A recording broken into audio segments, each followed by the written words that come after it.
Dr. Sukhato A. Sema Assembly Rule 50 bitor matter of urgent public importance concerns Othaisha Nagalente Indigenous communities for challenges face Kurake highlight Kurikina. Taiba share Kurishiki Tai border magistrate Tagahomoy Bisha outsiders Bishibak Asambra summary revision day taken nam include Kuribule Koshish Kurshe. Hoilibi taken logode Indian certificates Natakabra taken get Diana, Noilibi, Talaga warnings case serious bra Loana Kushe. Taiba Koshiki Assam government Kanbra Itia admit Kurishi ki Purana Sokar by illegal migrants can give votes Pavule and Nishe Koikna. Upcoming census Ahibule Homoy, Taira Koshiki Nakalena Manukanke, Taikanaga Aadhaar card Dikabule, Laki Kali Aso citizens Kankehi count Kuribule Nimide. Dr. Sema Nagalente Indigenous Language Teachers Committee Taka Oporbi concern Otaishe. Taira Koshiki 143 language teachers ase aro Hindi teachers Kando 2117 ase. Taira 1 Kurishiki thick language education natakigina youth khan taken culture aro identity harai chabo pare. Taiba Chief Minister ki urge Kurishi Nagaland's indigenous culture ke bachawale karne bishi language teacher post banabale nimide. There is a large dimension to the challenges facing not only Nagaland but the entire northeastern region of our country. These challenges must be understood not in isolation but from different historical, political, social, and economic perspectives. If you look carefully at the crisis of the past and the present across the states of our region, it is evident that this is the right moment for us to pause, to think, to dissect macro and microscopically and find out the causes with clear eyes and firm resolve. First of all, we must acknowledge that our foreign neighbors, particularly Myanmar and Bangladesh, are themselves in the state of turmoil. Their internal political conflicts are not far from our door.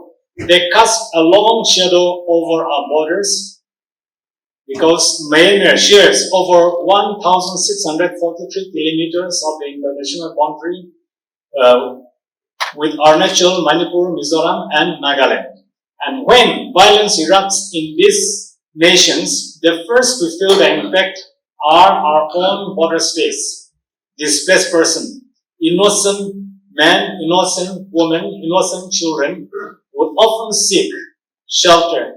And true to our traditional nature of compassion, our hospitality, and our simplicity will make us the safest refuge for them.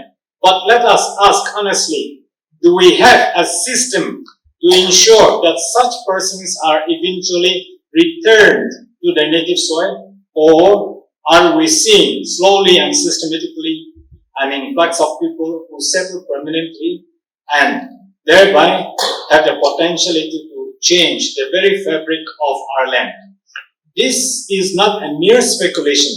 In the complete absence of a robust administrative mechanism to monitor and regulate such trends of irregular infiltration continuously, silently, village by village, block by block, and it is no longer enough to speak in general or generalities. We need a concrete, well-defined political and administrative mechanism from the level of the highest of the state down to the village level to protect the rights of our people, our land, and our future younger generation.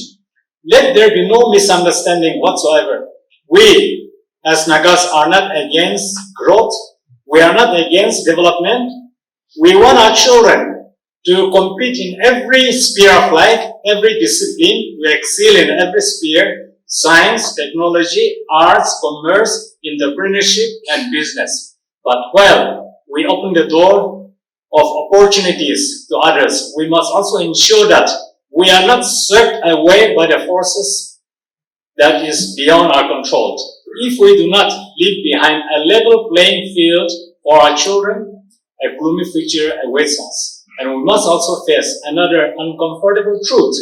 Our state, though progressing so much, is still lagging behind in economic empowerment and We need to ensure participation of our youth, our men and our women in every sphere of work, otherwise others will fill the vacuum, and we are faced with two threats right before us. Number one, foreign nationals, the spirit to survive, will exploit our weaknesses and manipulate our people to find their footing here.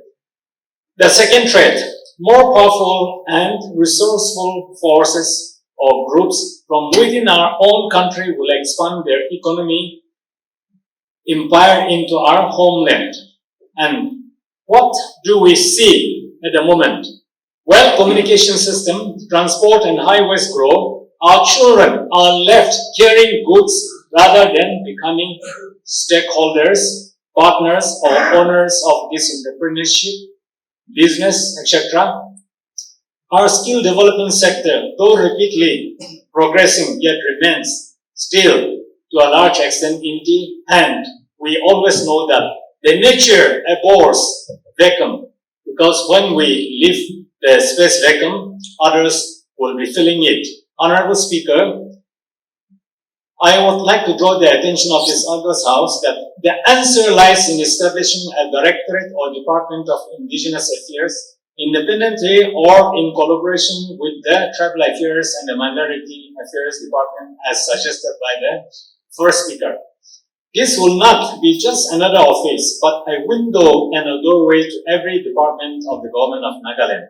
It will protect our rights, define Indigenous in our own terms, rooted in our history, rooted in our oral tradition, rooted in our social, cultural lineage, and ensure that Nagaland's uniqueness is protected and is never diluted.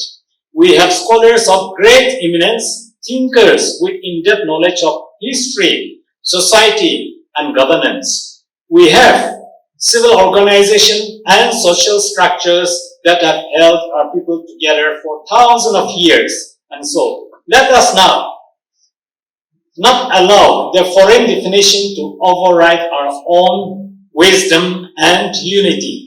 The Northeastern Indigenous Peoples Forum has already raised its voice with a clear and solemn declaration that every state in the Northeast must open a Department of Indigenous Affairs. This is not just a cry of fear, it is rather a awakening, a sound of caution, a call to safeguard our rights and our future. Honorable Speaker, sir, through you and through the head of this August House, I would like to appeal to every member of this August House to come to a conclusion that we reconsider this genuine motion, deliberate on it very seriously, and constitute a special committee to engage with every section of our society.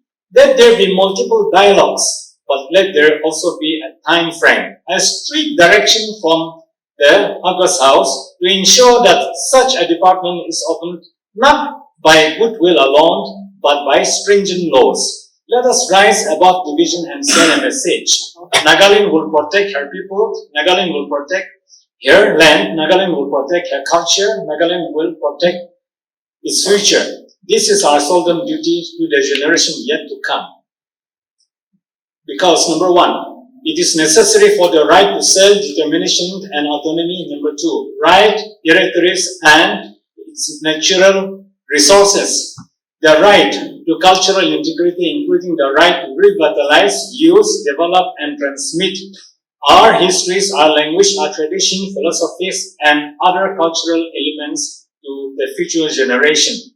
Number four, the right to dignity and security, the right to life, physical and mental integrity, and the right to live in freedom, peace, and security, free from violence, genocide, or forced assimilation. Number five, the right to participate and consent, the right to full and effective participation in all matters that concern our future and our present. Prior and informed consent must be obtained for any matter affecting the rights, dignity, and the well-being of our people. Remembering the United Nations Declaration on the Rights of the Indigenous People 2007 and also the International Labour Organization Convention 169 in the year 1989.